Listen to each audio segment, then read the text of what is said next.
Hello students, I am Sonia Minocha, Assistant Professor in Department of Commerce, Government College for Women, Faridabad. Today I am going to discuss with you a topic of human resource management, that is industrial relations. Industrial relation, introduction to industrial relation. कोई भी industry, चाहे वो production industry है, manufacturing industry है या किसी भी other type का एनजीओ है, कोई भी ऑर्गेनाइजेशन है, वो एक ह्यूमन ऑर्गेनाइजेशन ही कही जाती है। क्यों? क्योंकि उसके अंदर मैन पावर ही ऐसा एक रिसोर्स है जिसके द्वारा मशीनरी, मटेरियल, मनी और सभी लिमिटेड रिसोर्सेज को बेटर वे में यूटिलाइज किया जाता है। किसी भी इंडस्ट्री में अगर ह्यूमन रिलेशंस अच्छे नहीं हैं तो उस इंडस्ट्री का ग्रो कर पाना बिल्कुल भी पॉसिबल नहीं है।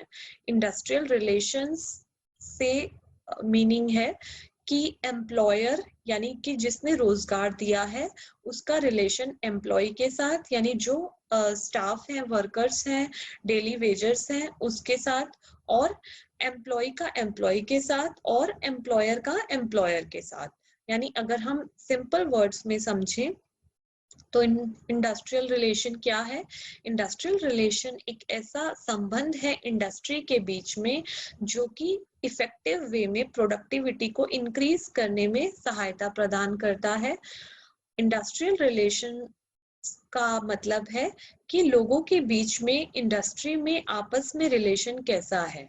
इंडस्ट्री की इकोनॉमी जो है वो इंडस्ट्री को दो टाइप में डिवाइड करती है, दो पार्ट्स में डिवाइड करती है, एम्प्लॉयर साइड और एम्प्लॉय साइड।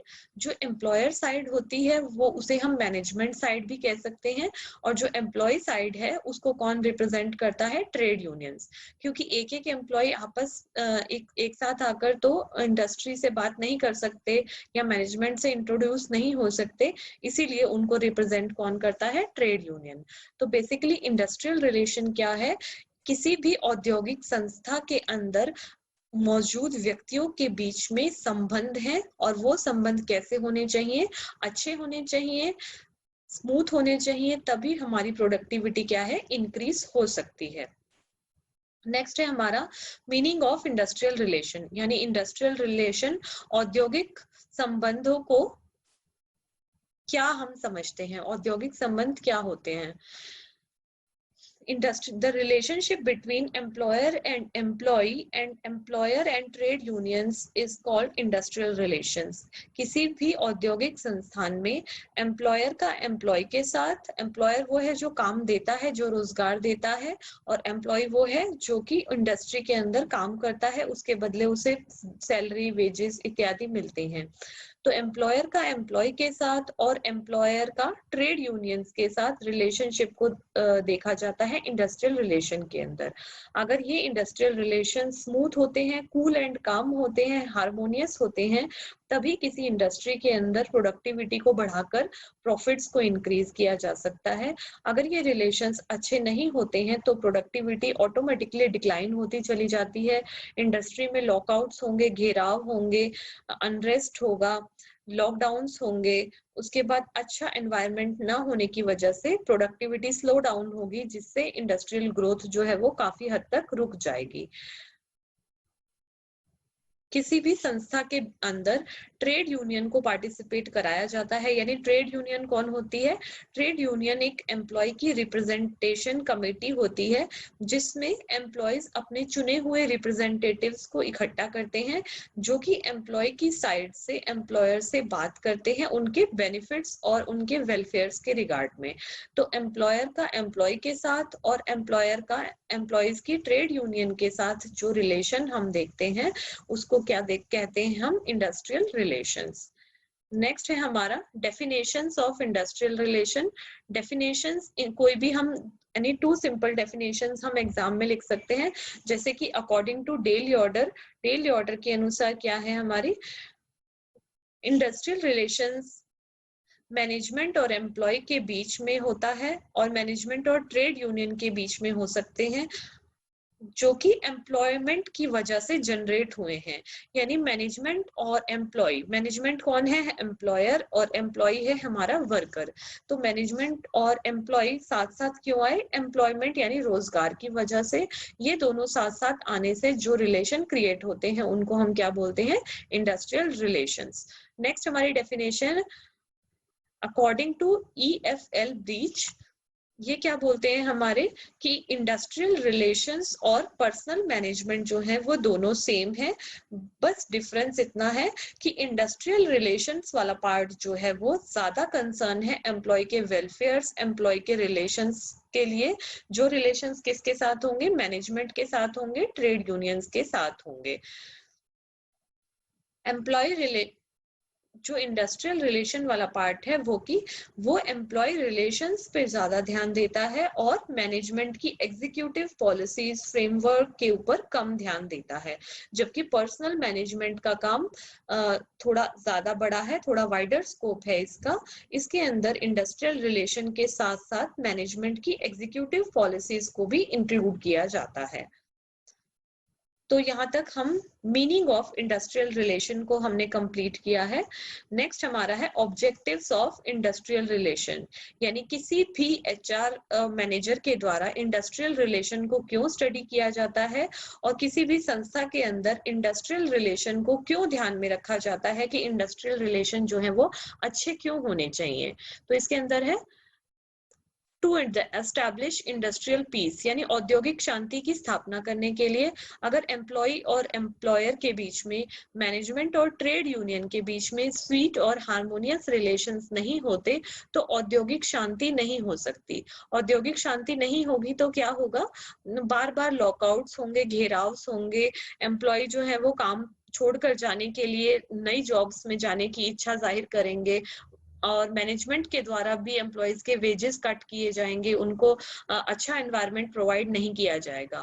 वहीं दूसरी ओर अगर पीस फुल एनवायरनमेंट है तो मैनेजमेंट और एम्प्लॉय दोनों के लिए बेटर हो सकता है और ऑर्गेनाइजेशन की प्रोडक्टिविटी और प्रॉफिटेबिलिटी को इंक्रीज किया जा सकता है।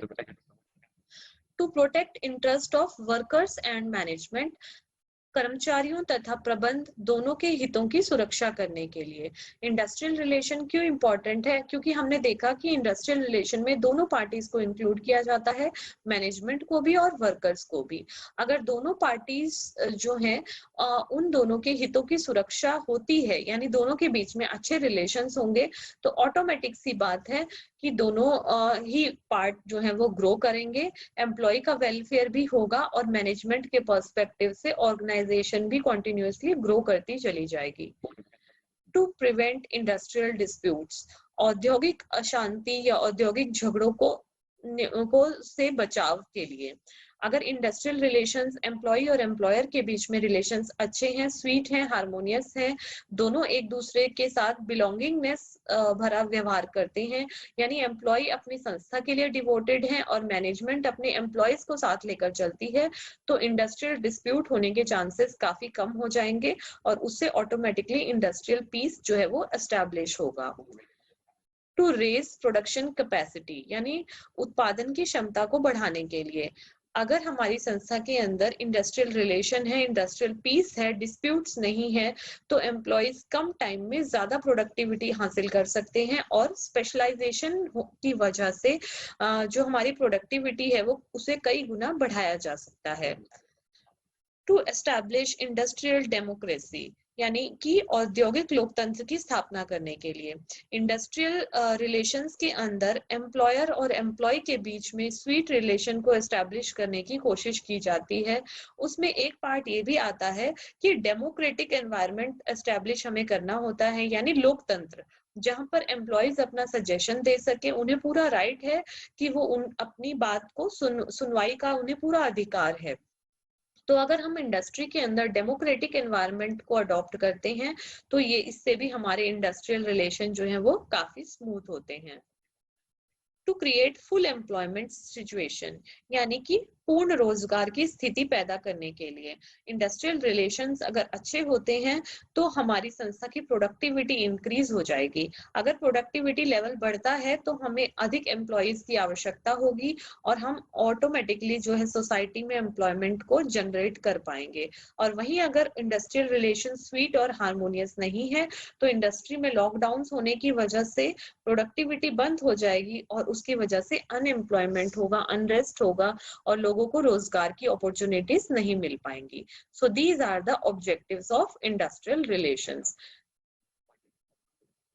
नेक्स्ट पॉइंट है इसमें to lower the rate of labour turnover and absenteeism, यानी कि रोजगार को छोड़कर जाने की प्रतिशत में कमी करना और कर्मचारियों के एब्सेंट यानी काम से दूर होने की प्रक्रिया को कम करना, यानी उनका बार बार छुट्टी लेना और रोजगार को छोड़कर जाने की प्रक्रिया को स्लो डाउन करना। अब एम्प्लॉयज की क्या प्रवृत्ति होती है, अगर संस्था के अंदर एनवायरनमेंट अच्छा नहीं है तो वो किसी नई ऑर्गेनाइजेशन में, किसी अच्छी ऑर्गेनाइजेशन में जाने की बार बार कोशिश करेंगे ताकि उन्हें अच्छा एनवायरनमेंट मिल सके, बेटर सैलरी मिल सके, better wage condition, better working environment मिल सके। लेकिन अगर जिस ऑर्गेनाइजेशन में वे काम कर रहे हैं अगर उस ऑर्गेनाइजेशन से वो सेटिस्फाइड है तो जाहिर सी बात है कि वो ऑर्गेनाइजेशन में बने रहना चाहेंगे और लगातार बिलोंगिंगनेस के साथ संस्था में काम करेंगे।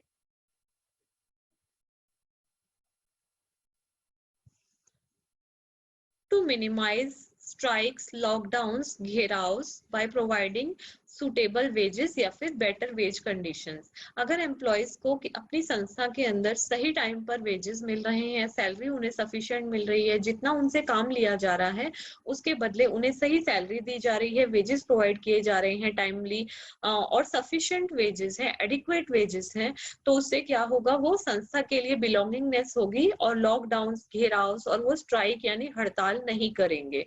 एम्प्लॉयज हड़ताल जनरली क्यों करते हैं, क्यों स्ट्राइक्स पर बैठ जाते हैं, क्योंकि उनकी या तो वर्किंग कंडीशन अच्छी नहीं है या फिर उन्हें सैलरी और वेजेस टाइम पर नहीं मिल रहे। अगर मैनेजमेंट के द्वारा इन प्रॉब्लम्स को टाइमली सॉर्ट आउट कर दिया जाता है तो इंडस्ट्री में स्ट्राइक, लॉकडाउन और घेराव की कंडीशन नहीं आएगी। टू प्रोटेक्ट वर्कर्स इकोनॉमिक और सोशल इंटरेस्ट, यानी कर्मचारियों के आर्थिक और सामाजिक हितों की सुरक्षा करना।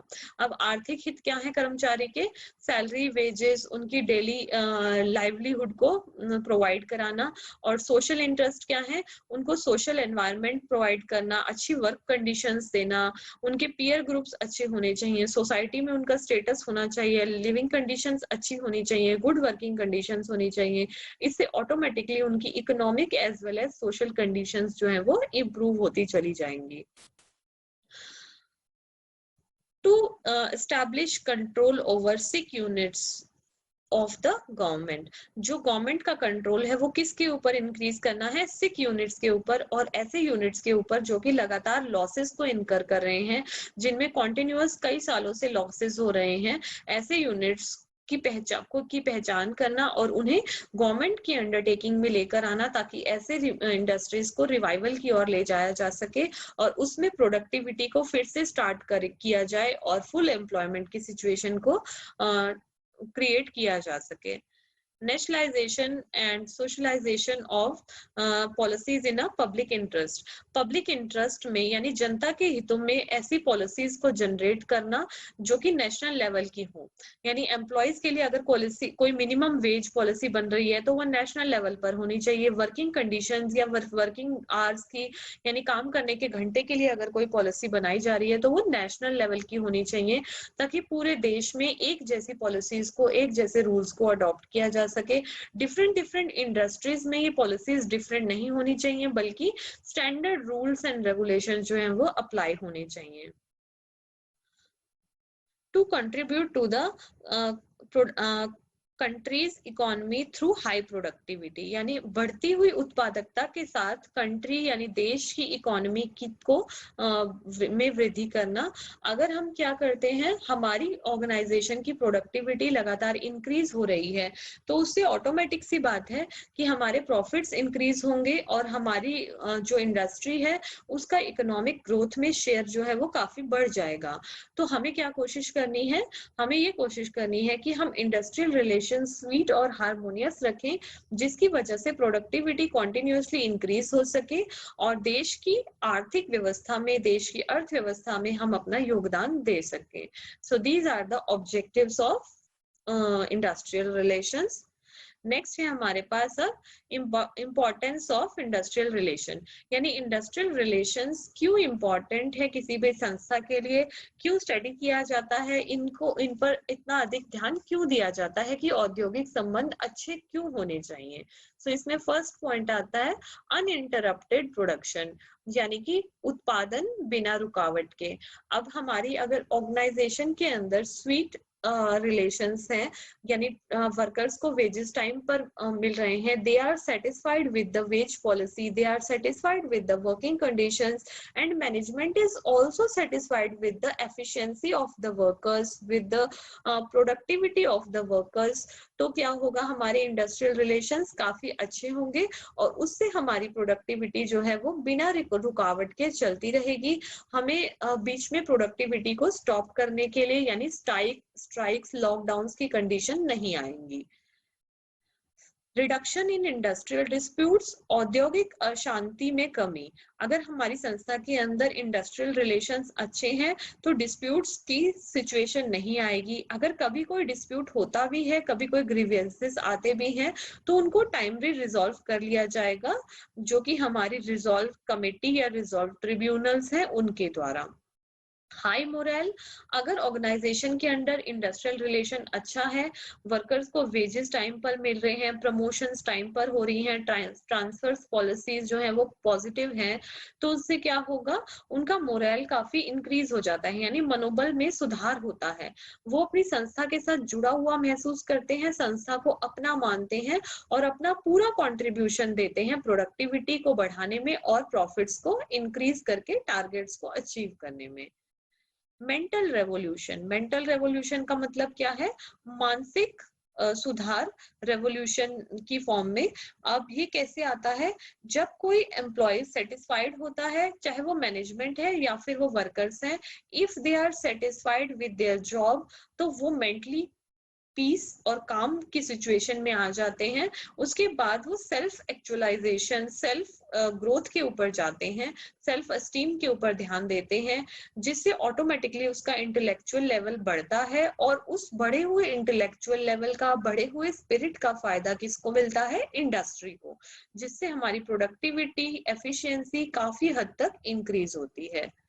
New programmes, if industrial relations are sweet and harmonious in the organization, तो क्या होता है, जो हमारा एम्प्लॉयर साइड है वो नए नए प्रोग्राम्स लॉन्च करता है, किसके फेवर में, एम्प्लॉयज के फेवर में।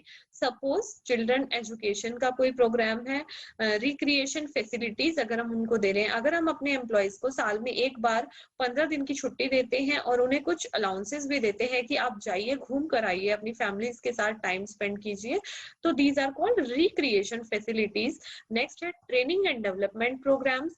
अगर हमारी ऑर्गेनाइजेशन में अच्छे रिलेशंस है, प्रोडक्टिविटी अच्छी है, तो मैनेजमेंट नए नए प्रोग्राम्स को लॉन्च करेगी, जिसमें ट्रेनिंग और डेवलपमेंट प्रोग्राम भी एक ऐसा एग्जाम्पल है।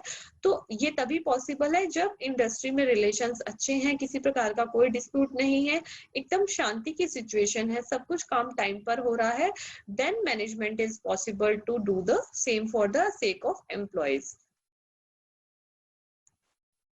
Reduced wastage यानी बर्बादी को रोकना। If industrial relations are sweet and harmonious, तो ऐसी कंडीशंस में क्या होगा, एम्प्लॉयज बहुत कॉन्टिन्यूटी के साथ, बहुत पूरे लगन के साथ, संस्था के साथ जुड़कर काम करेगा, प्रोडक्टिविटी बहुत ध्यान से इंक्रीज करेगा, वो एकदम कूल माइंड से काम जब करेगा, तो इससे वेस्टेजेस कम होंगी, मशीन डैमेजेस कम होंगे, कॉस्ट भी रिड्यूस होगी और माल की बर्बादी नहीं होगी। ऑटोमेटिकली जब वेस्टेज कम होती है तो इससे क्या होता है, हमारी जो है कॉस्ट कम आएगी और प्रॉफिट्स जो है वो इंक्रीज होगी। तो these are the importance of industrial relations. Next हमारा आता है पार्टीज टू इंडस्ट्रियल रिलेशंस। अब इंडस्ट्रियल रिलेशन में हमने अभी तक डिस्कस किया कौन कौन सी पार्टीज हो सकती है, एम्प्लॉयर, एम्प्लॉयर हो सकता है, एम्प्लॉय हो सकता है और गवर्नमेंट हो सकता है। एम्प्लॉयर कौन है? जो हमें रोजगार देता है, यानी इंडस्ट्री का मालिक जो है। एम्प्लॉय वो वर्कर्स या वो स्टाफ मेंबर्स हैं जो कि उस रोजगार पर, उन पदों पर काम करते हैं। और गवर्नमेंट एक ऐसी मशीनरी है जो कि लेजिस्लेशन प्रोवाइड करती है ताकि इंडस्ट्री जो है वो एक एनवायरनमेंट में पीसफुली प्रोडक्शन का काम कर सके। तो workers and their organisations, employers and their organization और रोल ऑफ द गवर्नमेंट। तो वर्कर एंड देयर ऑर्गेनाइजेशन में कौन शामिल होता है? वर्कर्स और ट्रेड यूनियंस। यानी मैंने आपको बताया जैसे कि वर्कर्स कभी भी खुद पार्टिसिपेट नहीं करते बार्गेनिंग करने में एम्प्लॉयर के साथ, उनकी रिप्रेजेंटेटिव कौन होती है? Trade unions. उसी तरह एम्प्लॉयर्स एंड देयर ऑर्गेनाइजेशन में कौन है? मैनेजमेंट। यानी सभी एम्प्लॉयर के जितने भी लोग हैं मैनेजमेंट के, वो सभी मैनेजमेंट में इंक्लूड नहीं किए जाएंगे। मैनेजमेंट में सिर्फ वही व्यक्ति इंक्लूड किए जाते हैं जो कि बार्गेनिंग की प्रोसेस में ट्रेड यूनियन के साथ बातचीत करेंगे, इंटरैक्ट करेंगे। Same as the role of the government, यानी गवर्नमेंट की legislation policy. So these are the 3 parties of industrial relations. अगर इन तीनों पार्टीज के बीच में रिलेशन अच्छा है ऑटोमेटिकली, तो इंडस्ट्रीज के लिए बेनिफिशियल साबित हो सकता है। नेक्स्ट हमारा आता है फैक्टर्स इन्फ्लुएंसिंग इंडस्ट्रियल रिलेशंस। यानी ऐसे कौन कौन से फैक्टर्स हैं जो कि इंडस्ट्रियल रिलेशंस को प्रभावित करते हैं, जिससे हमारे इंडस्ट्रियल रिलेशंस अच्छे भी हो सकते हैं और खराब भी हो सकते हैं। Industrial relation policy of the organisation, यानी इंडस्ट्रियल रिलेशन के लिए संस्था ने जो पॉलिसी बनाई है, इफ इंडस्ट्रियल रिलेशन की पॉलिसी अगर एम्प्लॉयज के फेवर में होती है तो एम्प्लॉयज क्या करते हैं? उससे सेटिस्फाइड रहते हैं। यानी कि ऐसा कोई भी काम ना किया जाए जिससे वर्कर्स के माइंड में ऑर्गेनाइजेशन के लिए ऐसी इमेज आए कि ऑर्गेनाइजेशन के अंदर जो अथॉरिटेटिव अप्रोच को अडॉप्ट किया गया है। एम्प्लॉयज को हमेशा ये फील होना चाहिए कि डेमोक्रेटिक एनवायरनमेंट है and they are free to express their views, they are free to work, they are free to live their life in a professional or personal way। Administration of wages, ये भी एक factor है कि अगर veg administrative policy जो है वो संस्था के अंदर अच्छी है तो इंडस्ट्रियल रिलेशन ऑटोमेटिकली अच्छे होंगे। यानी अगर एम्प्लॉयज को टाइम पर वेजेस मिलते हैं, एडिक्वेट वेजेस मिलते हैं, वो ना तो अंडर पेड है ना ओवर पेड है, तो हमारी संस्था के अंदर जो इंडस्ट्रियल रिलेशन कैसे होंगे? वो ऑटोमेटिकली अच्छे होंगे। वर्किंग कंडीशंस यानी कार्य की दशाएं, अगर working conditions are good in the organisation, proper lighting, sanitation, infrastructure, machinery और सभी जो आसपास का एनवायरनमेंट है सभी अच्छा है, वर्कर्स को काम करने में कोई परेशानी नहीं है, तो ऑटोमेटिकली इंडस्ट्रियल रिलेशन जो है अच्छे हैं। यही दूसरी ओर अगर काम करने की दशाएं अच्छी नहीं है, उन्हें प्रॉपर लाइटिंग नहीं मिलती, सफोकेशन है, और मान लीजिए आसपास का एनवायरनमेंट में बिल्कुल भी शांति नहीं है, बहुत ज्यादा शोर है, तनाव है, तो इससे क्या होगा? एम्प्लॉयज बहुत इरिटेटेड फील करेंगे और इससे ऑटोमेटिकली एम्प्लॉयर के लिए उनके माइंड में अच्छी फीलिंग्स नहीं आएंगी और इंडस्ट्रियल रिलेशंस जो है वो खराब हो जाएंगे।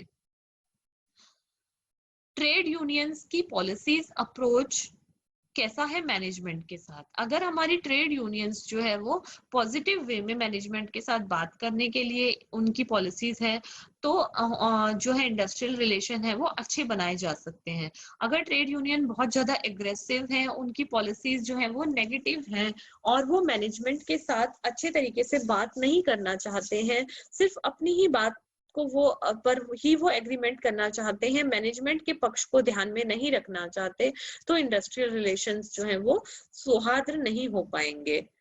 रिक्रूटमेंट पॉलिसी, अगर ऑर्गेनाइजेशन की रिक्रूटमेंट पॉलिसी काफी फेयर है, ट्रांसपेरेंट है, तो फिर इंडस्ट्रियल रिलेशंस अच्छे हो सकते हैं। If employees are satisfied with the recruitment policy of the organisation, then only industrial relation will be sweet and harmonious. अगर हमारी रिक्रूटमेंट पॉलिसी जो है वो प्रेफरेंस के साथ होगी, यानी कि उसके अंदर हमारी चूजी होगा, ट्रांसपेरेंट नहीं होगी, तो इंडस्ट्रियल रिलेशन जो है वो ऑटोमेटिकली खराब हो जाएंगे। Transfer and promotion policy same in line with the recruitment policy. अगर एम्प्लॉयज के लिए ट्रांसफर और प्रमोशन पॉलिसीज जो है वो ट्रांसपेरेंट नहीं है, उसके अंदर अगर हम भेदभाव करते हैं, किसी को ज्यादा प्रेफरेंस देते हैं, किसी एम्प्लॉय को ज्यादा वेटेज दिया, किसी को कम वेटेज दिया, तो उससे क्या होगा, एम्प्लॉयज जो होंगे उनके माइंड में ऑर्गेनाइजेशन के लिए अच्छी थॉट्स, अच्छी फीलिंग्स नहीं आएंगी और इंडस्ट्रियल रिलेशन खराब हो जाएंगे। वहीं अगर संस्था की पदोन्नति की नीति और ट्रांसफर की नीति एकदम फ्री फ्रॉम एनी पार्शियलिटी है, फ्री फ्रॉम एनी डिसऑर्डर्स है, तो क्या होगा, हमारे इंडस्ट्रियल रिलेशन जो है वो अच्छे होंगे। System of demotion, retirement, discharge जो है वो अगर सही है, यानी कि किसी एम्प्लॉय को कब हमें डिमोट किया, पदोन्नति उसकी कब की, यानी उसका जिस पोस्ट पे वो ऑलरेडी है उससे डाउन पोस्ट पर उसे लेकर आना, रिटायरमेंट, उसके बाद उसके डिस्चार्ज, नौकरी से उसे निकालना, उसके रिटायरमेंट होने के रूल्स, डिमोशन प्रमोशन के रूल्स अगर क्लियर कट नहीं है, उनके अंदर कहीं भी कुछ जरा सा भी प्रॉब्लम है, अगर वो एम्प्लॉयज को लगा कि वो ट्रांसपेरेंट नहीं है, तो हमारे इंडस्ट्रियल रिलेशन जो है वो अच्छे नहीं होंगे।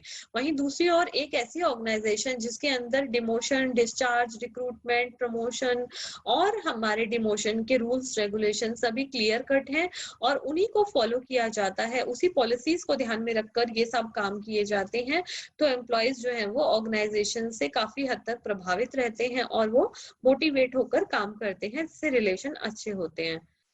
Provision of grievances redressal, same line में यदि अगर संस्था के अंदर ग्रीवेंस कभी जनरेट हो जाता है तो उसको रिड्यूस करने के, उसको रिड्रेसल करने के प्रोविजंस जो है वो अच्छे हैं, यानी डिस्प्यूट को रिड्रेस करने के प्रोविजंस अगर अच्छे बनाए हुए हैं हमने, ट्रिब्यूनल्स हमारे अच्छे हैं, एक हमने अलग से कमेटीज डिसाइड की हुई है जो कि ग्रीवेंस रिड्रेसल कमेटीज हैं, तो टाइमली ग्रीवेंस को रिड्रेस कर दिया जाएगा और इंडस्ट्रियल रिलेशंस को स्वीट बनाने की कोशिश की जाएगी।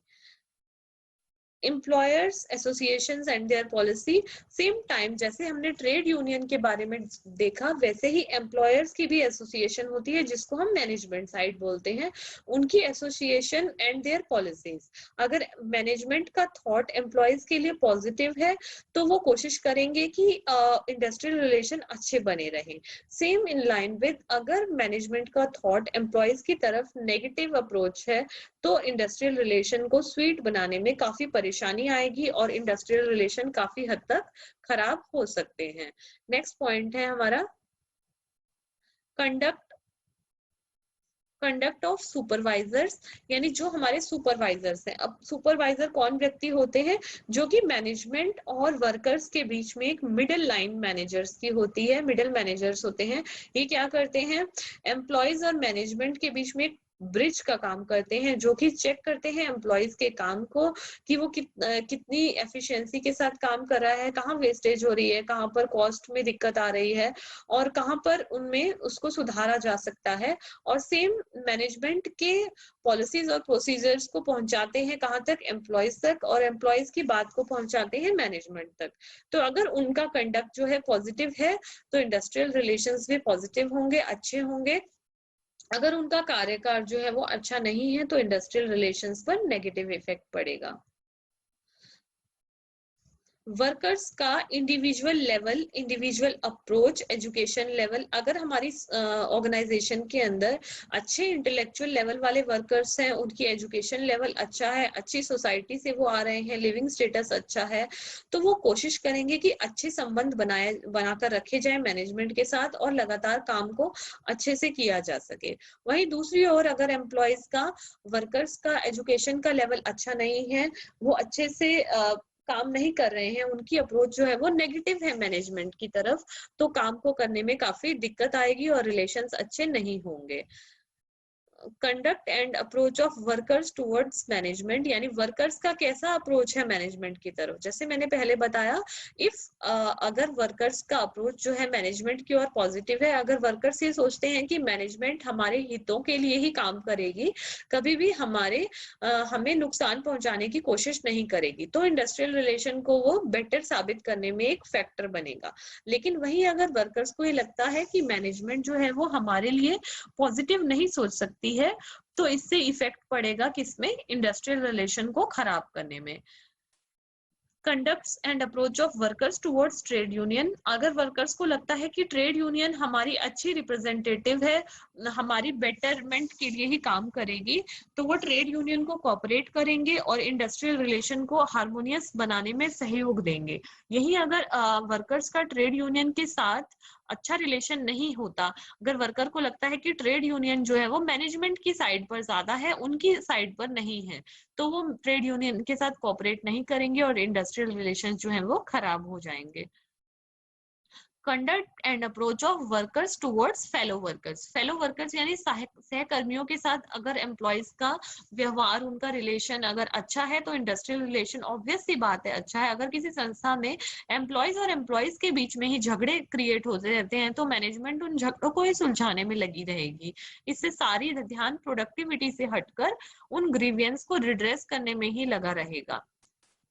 Conduct and approach of management towards workers, अगर मैनेजमेंट की अप्रोच वर्कर्स के लिए पॉजिटिव है, वो ये सोचती है कि वर्कर्स हमारी संस्था के लिए हैं और हमारी संस्था की भलाई के लिए ही काम कर रहे हैं दिन रात, अगर मैनेजमेंट को ऐसा लगता है तो रिलेशंस अच्छे होंगे। अगर ये मैनेजमेंट ये सोचती है कि ये वर्कर्स जो है वो काम चोरी करेंगे, टाइम पर काम नहीं करेंगे, डिले करेंगे, प्रोडक्टिविटी को नुकसान पहुंचाने की कोशिश करेंगे, तो हमारे रिलेशंस जो है वो खराब होंगे।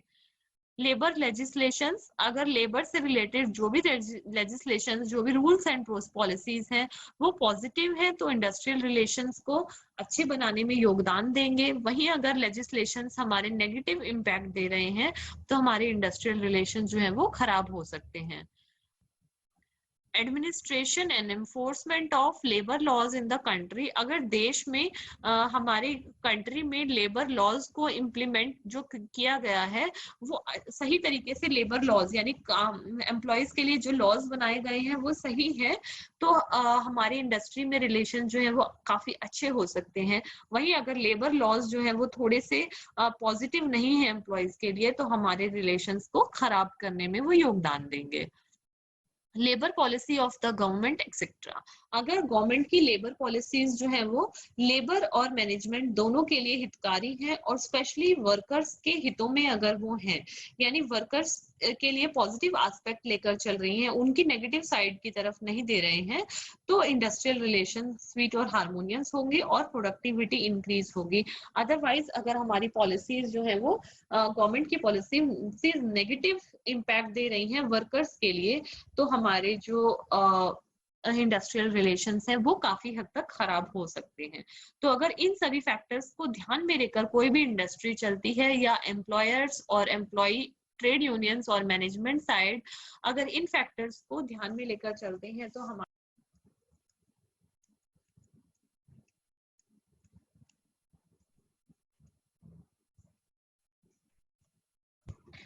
इंडस्ट्रियल रिलेशन के कंटिन्यूएशन में इसके कुछ इंपॉर्टेंट क्वेश्चंस हम लोग डिस्कस करेंगे। What is the meaning of industrial relations? Explain its objectives and scope. Explain the importance of industrial relation and its principles also. Introductory part cover करते हुए इसकी importance और principles को बताते हुए question को conclude करेंगे। What is industrial relation? Explain the basic requirements for good industrial relation. इस question में introductory part plus features plus prerequisites for good industrial relations को बताते हुए flow chart की help से question को conclude करते हुए end करेंगे। What are the conditions for good industrial relation? How far these conditions are in India? Introductory part cover करते हुए essentials for good industrial relation को इंक्लूड करते हुए इंडिया के अंदर क्या क्या प्रॉब्लम्स हैं इंडस्ट्रियल रिलेशंस के अंदर, उसको बताते हुए क्वेश्चन को एंड करेंगे। Define industrial relations, factor affecting industrial relations and scope को कवर करते हुए क्वेश्चन को एंड करेंगे। Factor affecting industrial relations, introductory part को कवर करते हुए फैक्टर्स को फ्लो चार्ट की हेल्प से प्रेजेंट करेंगे। Thank you students, keep learning.